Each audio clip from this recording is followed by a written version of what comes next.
मेरा नाम अभिषेक पांडे है। मैं ही अयोध्या उत्तर प्रदेश से हूँ, लेकिन मेरा गांव मतलब गोंडा में है। मैंने इसी बार जे एडवांस क्लियर किया। जैसे मेरी रैंक थी 8848 रैंक थी मेरी। और ये जो रैंक थी मेरी, मैं मतलब कम्प्लीटली सेल्फ स्टडी से, without the help of any coaching, online या ऑफलाइन।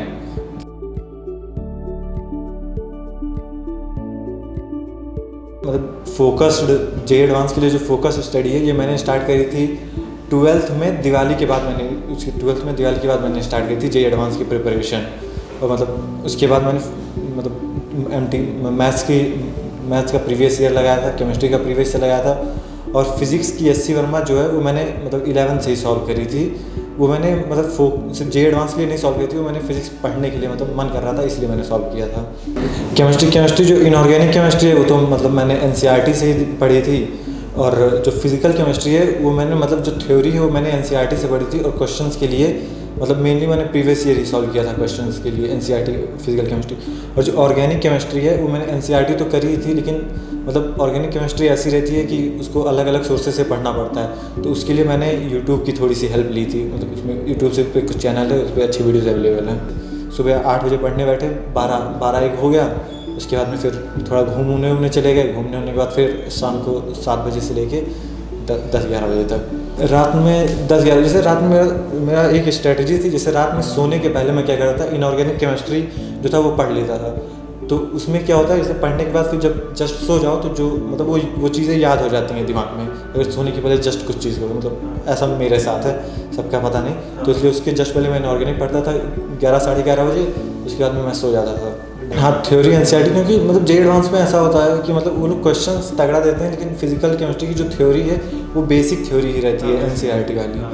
जैसे जब मैं 11th में था तो मुझे मतलब एससी वर्मा वो बुक ही ऐसी है कि उसको एक बार पढ़ना स्टार्ट कर दो तो मज़ा आने लगती है। आप एक चैप्टर खत्म करेंगे, फिर आपको समझ में आएगा अच्छा ये नेक्स्ट चैप्टर में ऐसा है। आप क्वेश्चन सॉल्व करेंगे, आपको क्वेश्चन से आपके कॉन्सेप्ट्स क्लियर हो जाएंगे।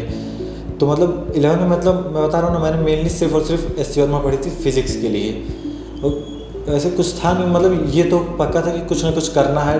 12th के बाद मुझे रिसर्च में जाना था मेनली। तो पहले था कि किसी भी कॉलेज में चले जाएंगे, रिसर्च ही करनी है। फिर बाद में पता चला नहीं, अगर करना ही है, पढ़ना ही है तो टॉप इंस्टीट्यूशन में पढ़ते हैं आईआईटी के थ्रू। एक और मतलब एससी वर्मा की एक बात मुझे और अच्छी लगी थी कि मतलब जो 11th में जब मैं बुक सेलेक्ट कर रहा था फिजिक्स की, तो बाकी जो सारी बुक्स थी वो काफ़ी मोटी थी, और एससी वर्मा सर की जो बुक थी वो पतली बुक्स हैं 2 था। जैसे लास्ट के 1 महीने जो था जे एडवांस का, उसमें मैंने अपनी स्ट्रेटजी पूरी चेंज कर दी थी। उसमें मैं वही मतलब पेपर के 7 दिन पहले मैं मतलब जे एडवांस की जो प्रीवियस ईयर है वो मैं सॉल्व कर रहा था दिन भर 3-3 घंटे के स्लॉट में, ताकि वो थोड़ा कन्फाइन हो जाए। ये जो है, ये मैंने जेईई मेंस मेरा सेकंड शिफ्ट में था ना, मेरा जेईई मेंस सेकंड शिफ्ट में था। तो उसमें मुझे एक्सपीरियंस हो गया था कि जो मेरी दोपहर में सोने वाली स्ट्रेटेजी है ये मुझे हार्म कर रही है, क्योंकि 2 घंटे के बाद मुझे नींद आने लगी थी। इसलिए मैंने सोचा था नहीं नेक्स्ट बार प्रैक्टिस करके जाएंगे। जैसे मतलब मैं तो यही कहूँगा, जैसे मेन एम ये होना चाहिए, मतलब खुद को ऑब्जर्व करते रहना चाहिए कि मैं क्या क्या मिस्टेक्स कर रहा हूँ और मैं कैसे इसको सुधार सकता हूँ। ऐसे तो काफ़ी आसान हो जाती हैं चीज़ें। हर कोई केमिस्ट्री पहले अटैम्प्ट करता है, मैंने पहले मैथ्स अटैम्प्ट किया। मतलब ऐसे खुद की स्ट्रेटजी खुद ही बनानी पड़ती है। ये ऐसे मतलब मैं अपनी प्रॉब्लम्स को लेके मतलब रोता नहीं हूँ मैं जनरली, लेकिन मतलब मैं बता रहा हूँ कि जैसे जो 8th में मैंने BHU क्लियर किया था। BHU मतलब हम लोग का यहाँ वो है, तो लेकिन वहाँ मेरा एडमिशन नहीं हो पाया था। मतलब मैं टाइम पे पहुँच नहीं पाया था काउंसलिंग में। तो उस वक्त मैंने डिसाइड किया था नहीं, अब 10th में जो है मुझे अच्छे खासे मार्क्स लाने हैं। मैं तो फिर 10th में उसके बाद मैंने रीजनल मतलब डिस्ट्रिक्ट टॉप किया। उसके बाद में फिर 11th में मतलब ऐसे थी, फिर कोविड आया। कोविड की वजह से मतलब ऐसे सब कुछ लॉकडाउन था, तो हम लोग को गाँव जाना पड़ा। तो गांव में इंटरनेट कनेक्शन था नहीं, मतलब कुछ भी था नहीं, तो कुछ पढ़ाई हुई नहीं।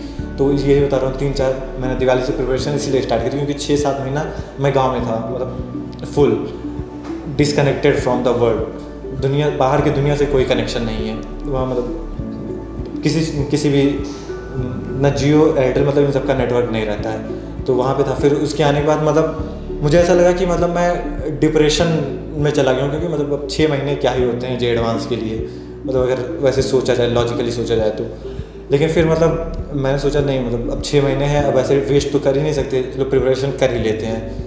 तो मतलब फाइनेंशियली भी थोड़ा मतलब फैमिली वीक हो गई थी कोविड की वजह से। तो मतलब वैसा भी ज़्यादा असिस्टेंस नहीं रही, जैसे अलग अलग टाइप की मैं बुक्स नहीं ले सकता था, मतलब अलग अलग। तो मैंने और मेरे 2 दोस्त थे, हम तीनों ने मिलके पास्ट ईयर लिया, फिर उसके बाद में उसको सॉल्व किया और फिर मतलब ठीक ठाक हो गया। जेईई के लिए हाँ, जो मतलब मेरा पर्सनल एक्सपीरियंस जो कहता है, मैं 2 सजेशन देना चाहूँगा। सबसे पहला सजेशन तो ये है, जो मतलब ऐसे जिनको ज़्यादा नॉलेज नहीं होती ऐसे जेईई के बारे में और बाकी सारे कॉम्पिटिटिव एग्जाम्स के बारे में, वो लोग काफ़ी लेट प्रिपरेशन स्टार्ट करते हैं, तो वो उन लोग का एक बैक पॉइंट रहता है।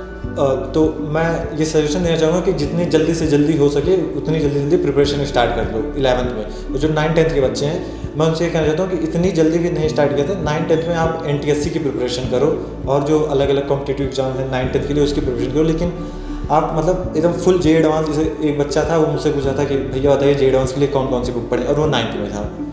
तो इतनी जल्दी भी इतना टेंशन लेने की भी ज़रूरत नहीं है, लेकिन यह है 11th में आने के बाद अब जितनी जल्द से जल्द हो सके उतना स्टार्ट कर दीजिए। और जो मैं दूसरा पॉइंट मेंशन करना चाहूँगा वो ये, जो मैं सोचता हूँ मेरी रैंक कम आई मतलब हो गई, इसका एक रीज़न मेरा दोस्त है। जैसे क्या था, वो आता मतलब ऐसे फ़ोन करते हुए बोलता है भाई चलो घूमने चलते हैं, और मैं बोलता अच्छा ठीक है भाई चलो चलते हैं। वही बोलता है अरे यार मतलब 12th है, अब तो अलग होने ही वाले हैं सब, और थोड़ा मेमोरीज़ बना लें।